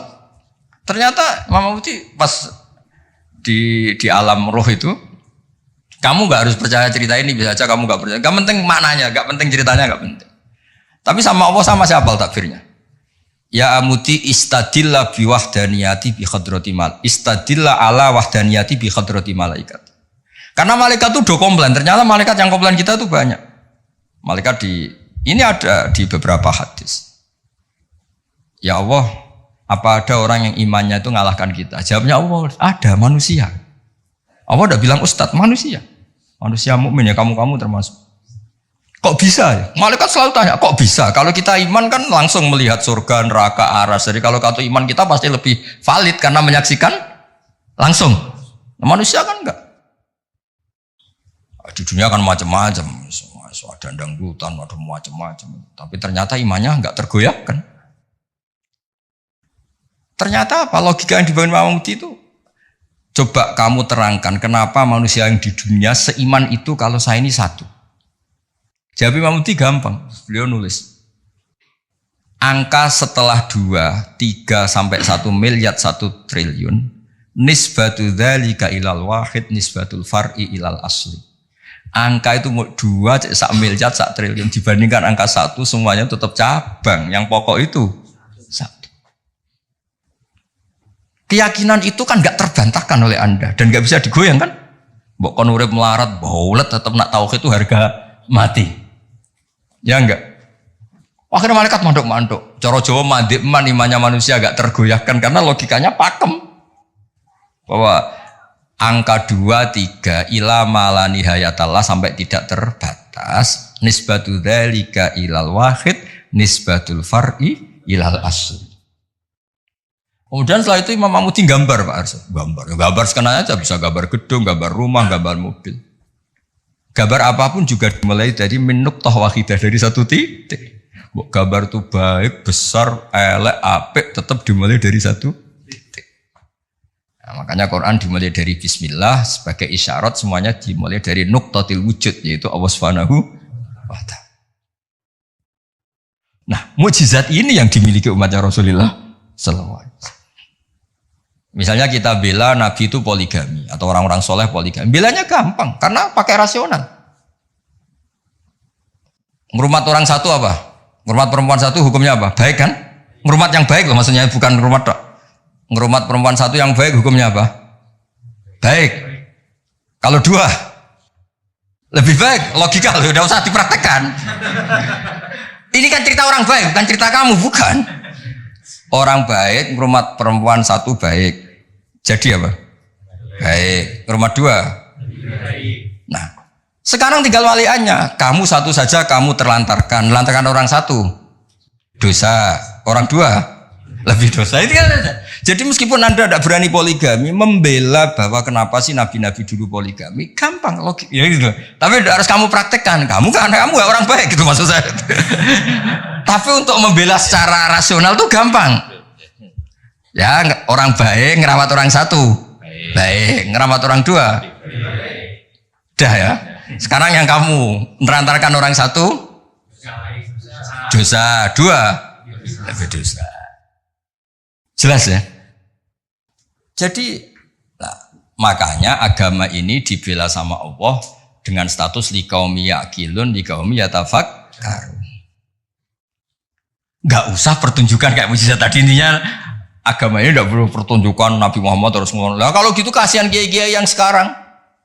Misalnya, saya percaya kalau kamu ketua DPI asal bisa terbang ke Mekah. Ya repot kalau. Saya percaya kamu rektor Universitas Islam asal bisa Gunung Semeru kamu pindah, Merapi kamu taklukkan. Wah ya repot kalau ukurannya gitu-gitu terus ya. Cukup ukurannya pakai hukum sosial. Hukum sosial itu piye? Alladzina yunfikuna fis-sarra wa dharra. Ketika kita longgar ya mudah sedekah, ketika susah pun mudah sedekah. Rumus yang kedua apa? Termasuk wal kadhiminal ghaidh. Coba sistem sosial itu yang menyelamatkan itu satu, wal kadhiminal ghaidh. Kalau emosi itu dikendalikan. Coba andaikan Pak Waktu Wahid ketika jadi dosen, kalau emosi nabrak mahasiswa, kalau emosi nendang mahasiswa, enggak akan jadi rektor, di penjara. Berarti yang menyelamatkan karirnya apa? Wal kadhiminal ghaidz.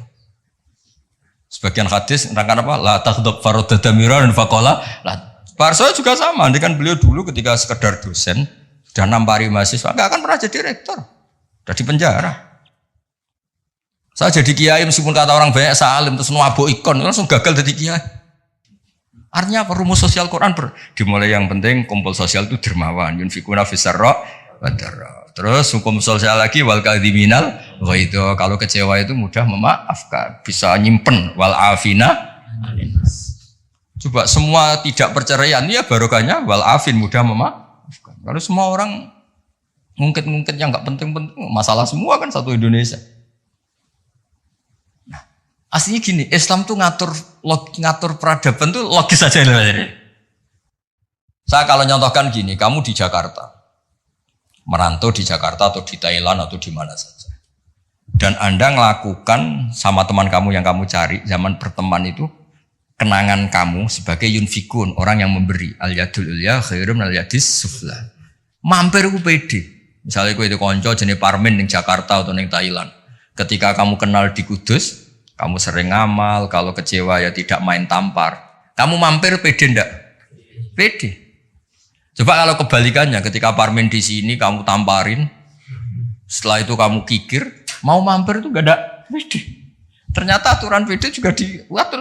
Ketika Quran memulai cerita orang baik apa? Alladzina yunfikun. Yunfikun itu yang melakukan infak. Hubungannya dengan orang lain itu kalau bisa memberi. Kalau enggak bisa, ya paling tidak ganggu. Makanya Nabi ngendikan, izzat fima indanas yuhibbakan nas. Kalau kamu enggak tukang ganggu harta orang lain pasti disenangi manusia. Kamu didulani teman yang enggak akan pinjam motor kamu, mobil kamu kan tenang. Tapi kalau orang yang pelanggan minjem, waduh. Jadi intinya, andaikan peradaban itu dibangun begini kan enak. Contoh terakhir lagi mukjizatul Quran. Ada ayat walau kunta fadhdhan ghalidhal qalbi lan faddu min khawlik. Dimulai ayat fabima rahmatim minallah lintalak. Muhammad gara-gara kamu sayang sama umat, kamu bersikap lemah lembut. Dan andaikan kamu itu bersikap kasar, maka orang akan bubar. Lan faddu itu mesti bubar. Lanya li tauqid, lan faddu mesti bubar. Nah, kata Ibnu Khaldun dalam muqaddimahnya ngedikan gini. Hadaddin, agama ini datang dengan rasionalitas peradaban. Bukan mentang-mentang dengan mukjizat. Hada Rasulullah man uyyida bil kauni kulli. Ini Rasulullah orang yang punya kekuatan alam raya, bisa melibatkan Jibril, Israel, Mikail, bisa melibatkan semua malaikat untuk menolong agamanya. Tapi Allah cerita agama ini diterima karena Nabi itu bersifat rauf, sayang, rahim, lemah lembut. Misalnya gini, ini mokal tapi tak cerita. Misalnya Pak Fajar itu bisa terbang ke Mekah. Kamu darah nih wow gak? Wow kan? Ternyata pas mau kamu hormati ke tua boy plang. Bilang wow apa jancok kira-kira saja. Enggak, jujur saja. Ini masalah ilmu hak, gak usah. Enggak ada gunanya kan prestasinya terbang ke Mekah. Wow kamu hilang kan? Padahal jelas dia bisa terbang ke Mekah, temu MBS gitu. Muhammad bin Salman itu yang enggak ngaruh. Yang pengaruh adalah sifat lintalahu bil mu'minina raufur rahim. Juga gitu. Ini rektor, ini ketua badan wakaf, ini presiden, ini kiai besar. Yang ngaruh adalah sikap kasih sayang. Ketika itu dilanggar, lan faddu. Kamu hormat sama rektor, sama saya, misalnya kiai besar. Tapi misalnya pas kiai hormat, tua aku ikut bal-balan satu, mesti tuntas apa? Clear ya?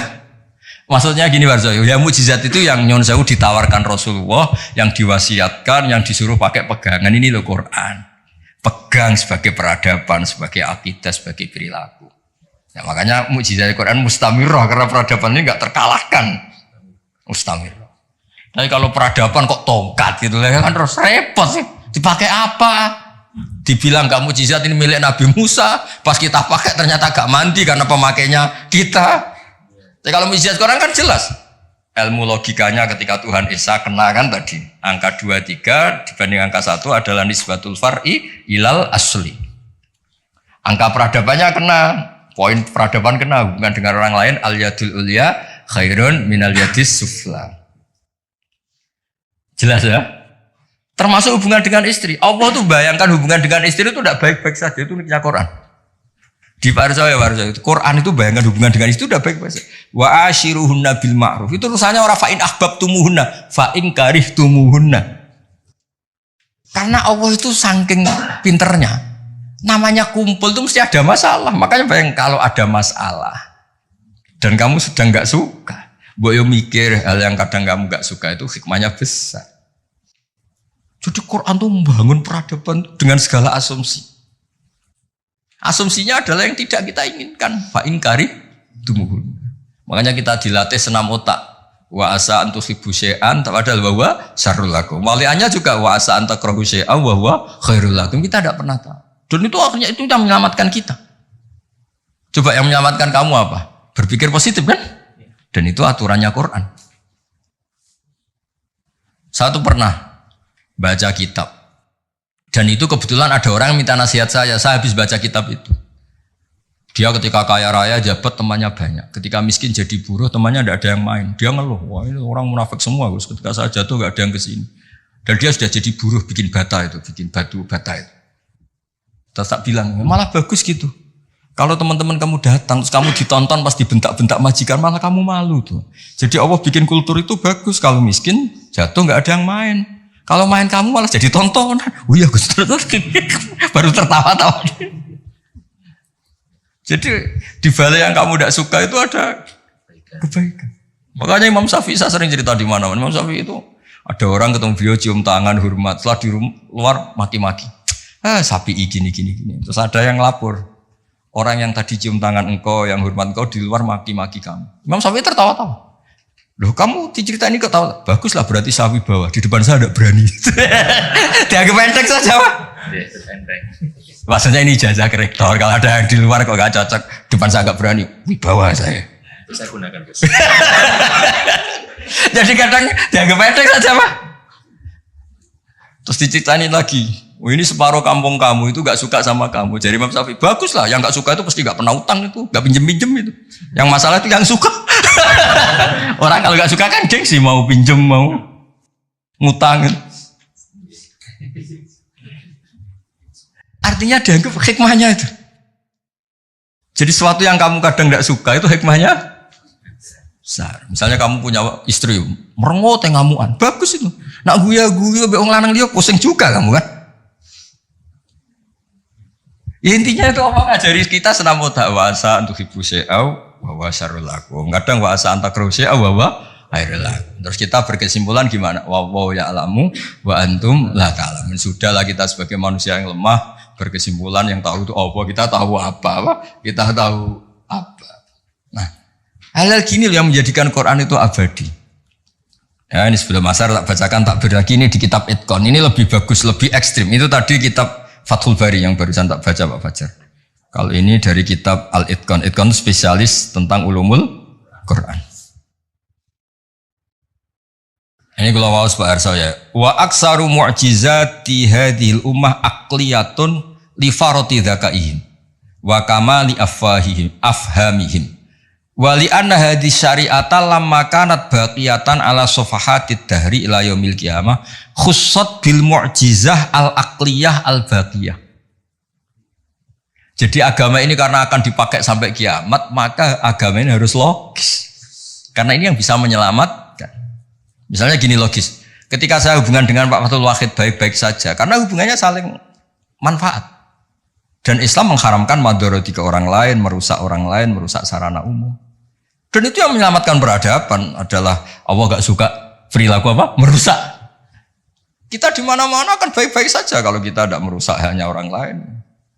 Terus Allah cerita lagi, wa yuhibbul muhsinin, misalnya inna wa yuhibbul muhsinin. Kita hidup di mana saja kalau kita ihsan pasti baik-baik saja. Gak usah pakai mukjizat tongkatnya Nabi Musa tuh, mentang mentung go tongkat ngalor ngidul, pakai akek Sulaiman misalnya, gak usah.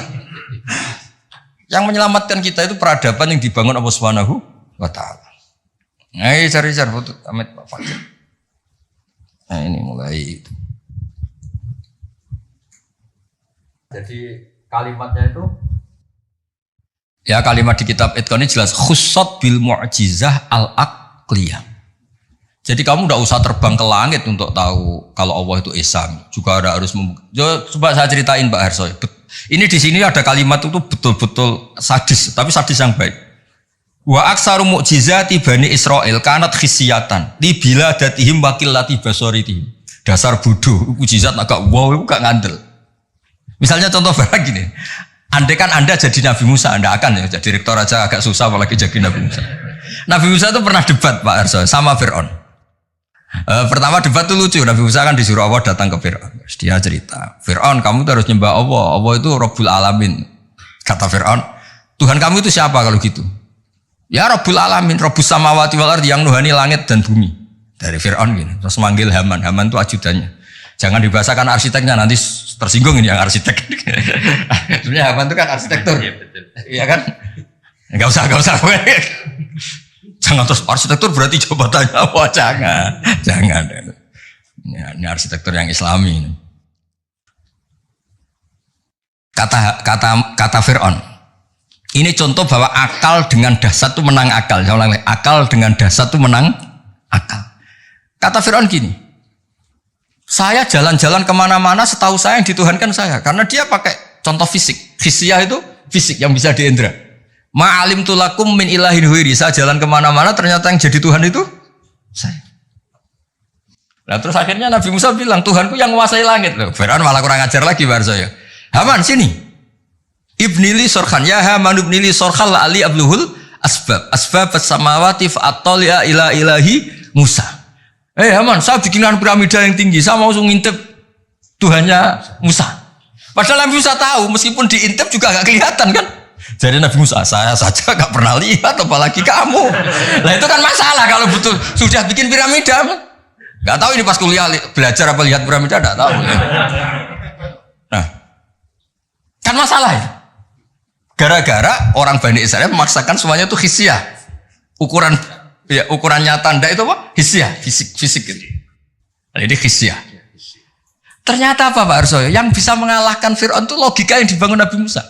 Makanya di alam roh itu Nabi Musa itu ditanya sama Allah, Musa keinginan kamu yang belum kesampaian apa? Menjadi umatnya Rasulullah Muhammad. Kenapa? Karena itu rasional Pak.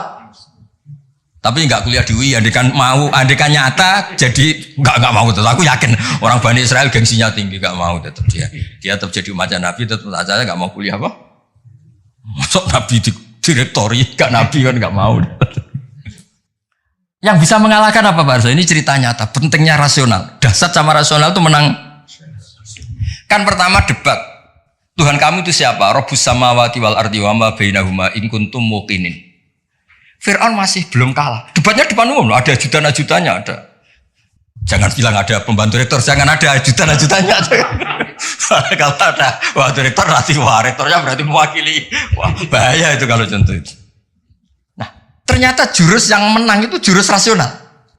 Nabi Musa bilang gini, Rabbukum wa Rabbu abaikumul awwalin. Yang nuhani nenek moyang kamu. Wah langsung kepikiran. Orang di sekelilingnya langsung yaktumu imanah, langsung menyembunyikan yang menuhani nenek moyang kamu. Wih, nak Fir'aun Tuhan, mbah-mbahnya pengerani sopo ya. Ini kan ada tanggal lahirnya, Tuhannya itu ada surat kelahirannya, ada tanggal. Iya. Aktenya ini gimana yang babanya tidak bertuhan kan?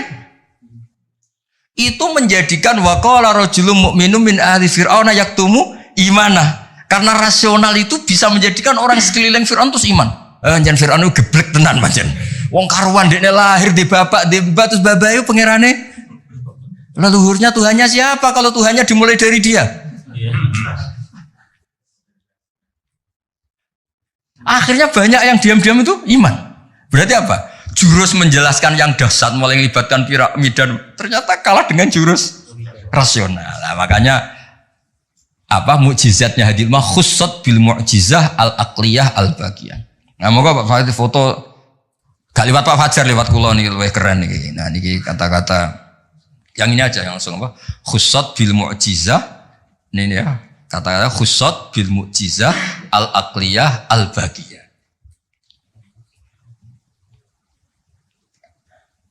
Dah Ah ya lengkap. Ini kitabnya kitab-kitab judulnya di foto ini Fathul Bari sama